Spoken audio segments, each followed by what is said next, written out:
தமிழ் சினிமாவில் முன்னணி நடிகராக இருப்பவர் தான் ரஜினிகாந்த். இவரின் நடிப்பில் டிஜே ஞானவேல் இயக்கத்தில் தற்போது உருவாகியிருக்கும் படம் தான் வேட்டையன். இப்படம் வரும் அக்டோபர் 10ஆம் தேதி உலக அளவில் பிரம்மாண்டமாக வெளியாக இருக்கிறது.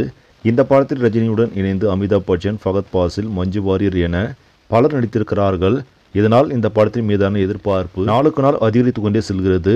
அது மட்டுமல்லாமல் இப்படத்தின் ட்ரெய்லர் வெளியாகி ரசிகர்கள் மத்தியில் சிறந்த வரவேற்பை பெற்றுள்ளது. இதற்கிடையேதான் வேட்டையன் படத்தின் முன்பதிவு வெளிநாடுகளில் துவங்கி சக்கைப்போடு போட்டுக் கொண்டிருக்கிறது. அதன்படி வெளிநாடுகளில் மட்டுமே முன்பதிவில் இதுவரை கிட்டத்தட்ட 15 கோடிக்கு மேலாக வசூலித்திருப்பதாக பாக்ஸ் ஆபீஸ் வட்டாரங்கள் தெரிவிக்கின்றன. ரிலீஸுக்கு முன்பே வெளிநாடுகளில் மிகப்பெரிய தொகையை வசூலாக பெற்றிருப்பதால் நிச்சயம் ரிலீஸுக்கு பின்பும் பாக்ஸ் ஆபீஸில் பல வசூல் சாதனைகளை படைக்கும் என்று எதிர்பார்க்கப்படுகிறது. இதனால் படக்குழுவினர் உற்சாகத்தில் உள்ளனர்.